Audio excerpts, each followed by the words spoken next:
it's John Heaton here, and I'm here with my friend Tim Povall to review another Bowie album. I'm not sure if you watched the previous one we did, but it was 5 years ago, Tim, that we did Diamond Dogs. Can you believe it? 5 years. No, not like yesterday. That's all we've got. 5 years. My brain hurts a lot.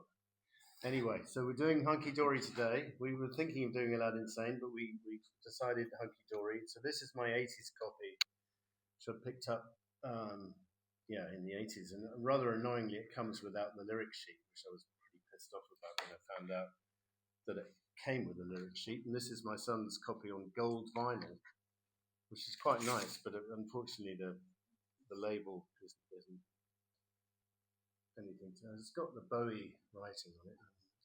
It's quite nice, I suppose. What do you think, Tim? That's good. Very traditional. Yeah. So that's not a playing copy. That's just for aesthetic value. And as I say, it does come with the lyric sheet. This new vinyl copy. For those of you who like to follow the lyrics, I always used to like doing that back in the day. When I bought a record, sit at home, follow the lyrics. So this album came out. Where are my notes? This album came out on the 17th of December 1971, and rather amazingly, it failed to chart initially because Bowie wasn't particularly big. I think the previous album had done okay, but this album only really got recognised after Ziggy Stardust, and it's 41 minutes 58 seconds long, so it's a decent standard length album, not too long, not too short.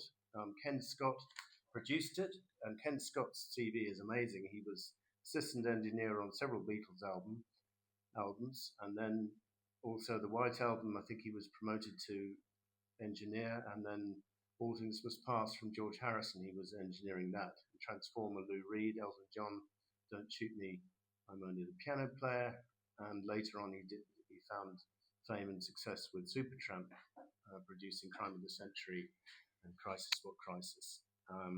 Just a quick word about the personnel. Mick Ronson was on the previous album. He returns here. Trevor Bolder is new to the team.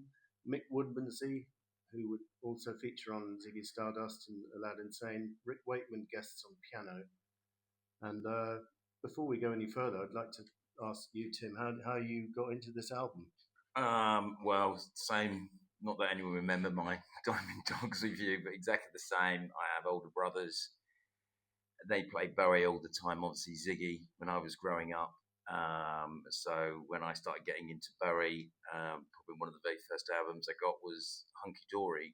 And as I've said numerous times, I think that period of music is amazing. I think the series of Ignoring Pin-Ups, which I think is pretty poor, so apologies if I offend anyone on that. But the other albums over that period, from Hunky Dory to Diamond Dogs, I think are my four favourite Bowie albums. And I would actually, this is quite a statement, I think Hunky Dory is probably number one. It's the one I've definitely listened to the most. I listened to it over and over again. It's annoying because I didn't have lyrics in my copy, right? So I never knew what he said half the time. So only in recent years I've been able to figure out some of the lyrics he actually said. The other interesting thing is that is the first time that the full Spiders from Mars got together.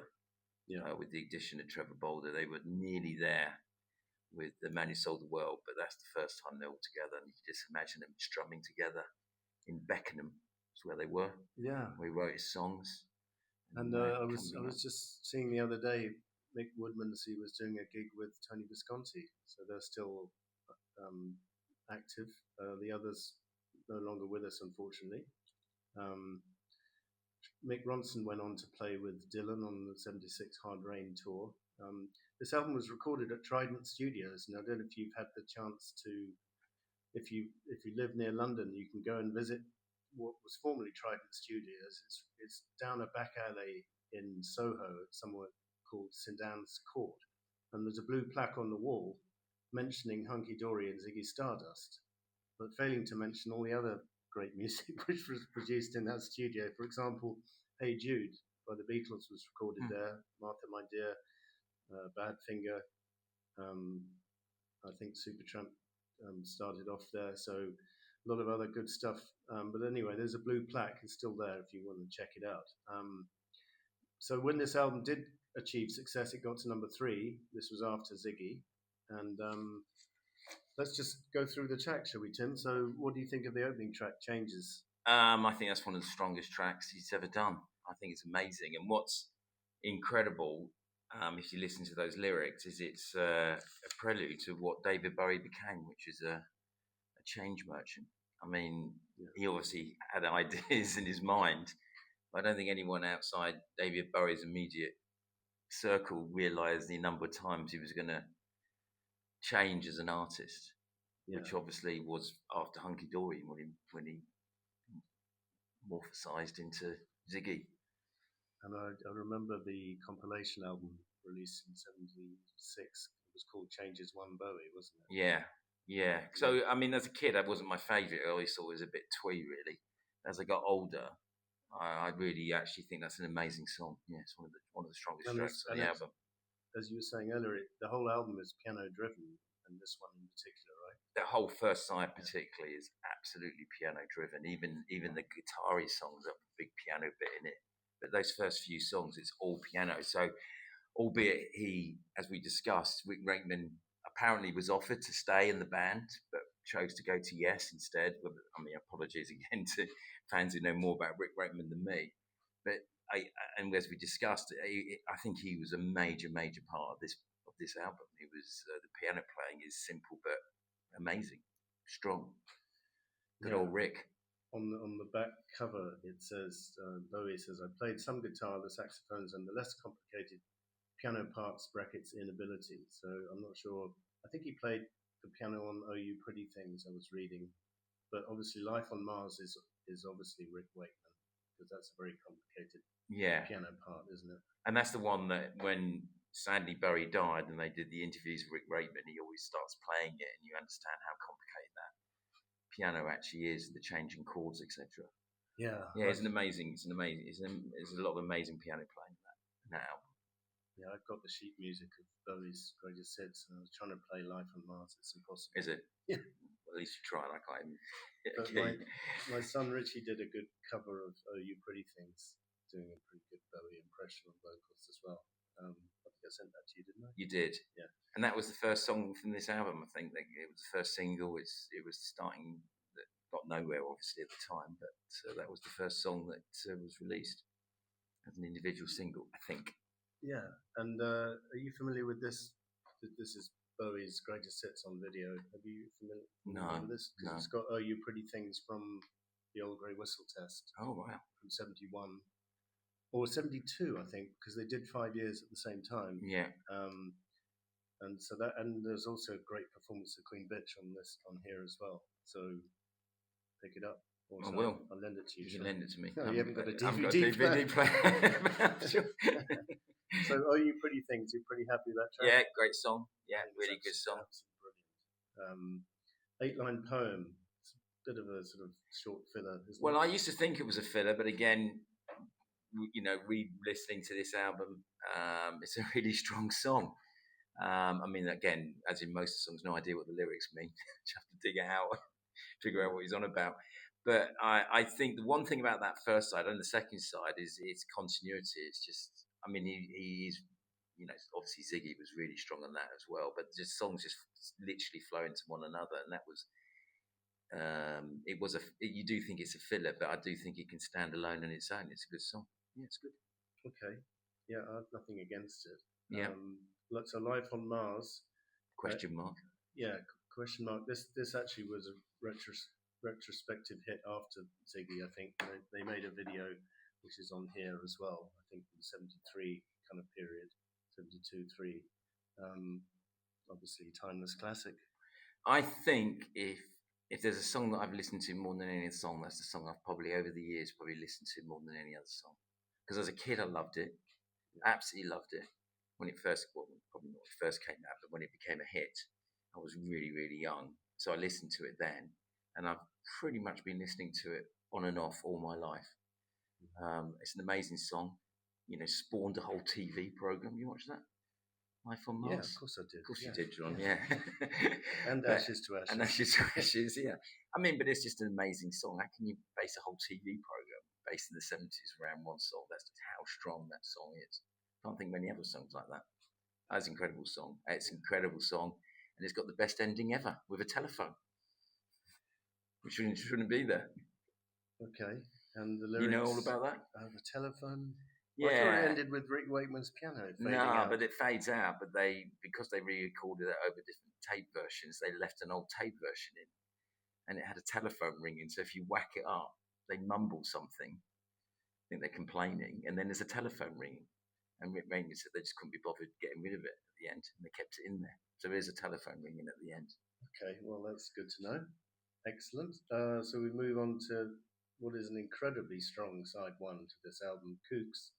So it's a playful song. I think it was it written about his son? Yeah. Zoe Bowie. I mean, not everyone likes this song. I love it. Do you like it? So. So. It's a good song and it's got good lyrics. I know you love the lyrics, don't you? Yeah, I mean, particularly the line, and if the homework gets you down, we'll throw it on the fire and take the car downtown. I think that's an outstanding lyric. Although his son was too young to go to school at this stage, I think, wasn't he? I think he was just born. Okay. All right, so looking into the future. So Quicksand ends side one. I think it's an incredible song, great melody, great vocal. I'm a bit questionable about some of the lyrics. I don't quite know what he means when he says, I'm living in a silent film portraying Himmler's sacred realm of dream reality. I'm not sure what that means, but what do you think? The song? Yeah, I like that song, but it's very philosophical. I mean, you mentioned Kooks, which is pretty plain what that's about. So it's a very personal song, but there's a lot of philosophical songs on that album that you think, what is he on about? That again shows the brilliance of Bowie, and I love that his lyrics, you just don't know where he's going to come from. But yeah, it's a very good ending to that first side. Yeah. Okay, we'll flip it over for those of us still in the age of vinyl, and we start off side two with Fill Your Heart, which is a cover of he didn't write that track, and it's another piano-led track. It's nothing outstanding for me. I quite like it. Nice, good start. I think it's a strange choice to start. I could have started off side two with Queen Bitch, no? I think it's a little ditty, quite jolly. Fill your heart with love today. Well, you like it, do you? Okay. Well, that's all right. Making me feel good, John. It's not offensive. I don't skip it. I don't think. But Andy Warhol. What's they crossed out on there? Andy Monument. Oh, Monument is crossed out. I'm not sure why. I couldn't work. I've forgotten about that. I have forgotten about that. So Andy Warhol's obviously this next three songs again. Reading up on it is his montage of his trip to America. Albeit I've got no idea why Queen Bitch's got anything to do with Lou Reed and the Velvet Underground, which we'll come on to in a minute. But the next two are obviously very clear they're on about. And I love Andy Warhol. That was my favourite. That was up there with my favourite tracks, and I've still got it on my playlist. I like the bit at the beginning with Ken Scott. Warhol, like holes. Yeah. Isn't that what I said? And the bit at the end. And I do like. I've never heard that before on an album, so having that sort of bizarre way of doing things I really quite liked. What do you think of it? I think it's quite fun song. I mean, I think it's better than the next song, and it's a nice tribute.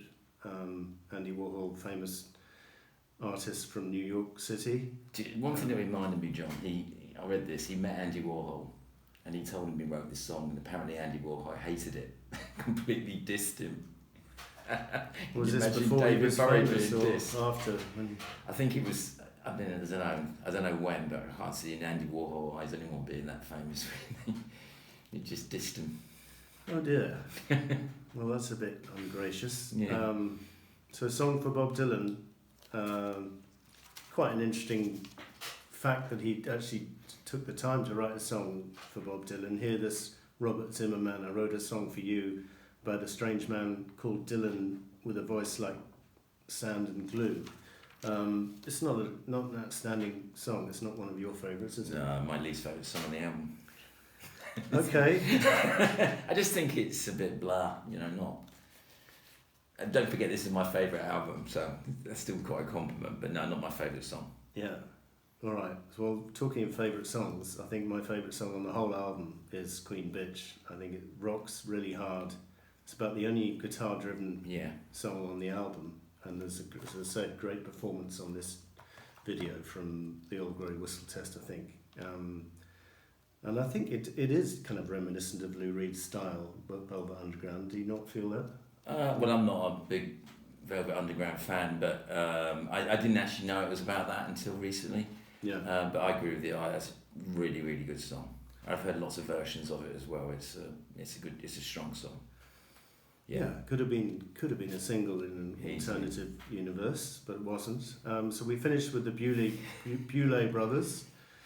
Well, for me, this song starts off brilliantly, and again, we can discuss the lyrics. I don't particularly like the ending, but it's one of your favourites on the whole album. It is one of my favourites of Bowie, full stop. Absolutely love this song from start to finish. So you like the no idea why. You like the gravy bit. I love the gravy bit. That's a bit weird, was it leave my plate and feed my pie and I'm starving from the gravy, but leave my shoes and door unlocked. I might just slip away. I think that's quite profound, really. Feed me, give me what I want, but give me the freedom to get away if I want to get away. I quite like that. I love the way. There's two things I love. I love the lyrics. Chameleon, comedian, Corinthian and caricature. I mean, I just think, I don't know what the lyrics mean again. Apparently it's about his brother, whether that's true or not. Only Bowie will know, but apparently it's about his stepbrother, who probably most of your listeners know was quite tormented. But I feel the lyrics are really, really interesting to listen to, and I love the way the song, after that bit, the way it just drifts off, sort of fades away. I really, really love that. I love that song. And I've one of my go-to videos on YouTube is him playing it live. There's only one video of him playing it live acoustically on a stage. What year did he do that? I did it after, I don't know, again your listeners probably know, but if you check it out, YouTube, Beauty Brothers Live by David Bowie. He did something for the BBC, but he did one version of it on stage that someone filmed, and I just love that as well. Just it's a great song. Excellent. So that concludes what is a great album. Quick word on the packaging. Is this from the same session as The Man Who Sold the World? Is he wearing the dress here? I don't know. It could be. But it's not a great cover, is it? Do you like it? I don't mind it. I prefer the Aladdin Sane image of Bowie. Oh, do you? I think, yeah. I'm not sure what he's trying to be here. He's got long hair. Well, that's when he was his pre-Ziggy phase. This is the back cover. It's terrible, isn't it? It's just I like it. School kid writing, trying to be I don't know what he's trying to. Anyway, I think he had more. He wasn't as attractive personas later on in his career. Obviously, he took off after this with Ziggy, etc. So then he really. But don't forget, he was penniless. He was still trying to make it. This was, as I say, written in his Beckenham pad with his mates and his missus. He was still trying to establish himself. I think it's an incredible album, bearing in mind he hadn't really set the direction he knew he was going to go into, and he comes up with something like this, which, if you look at the top 100 albums of all time, it's knocking around there.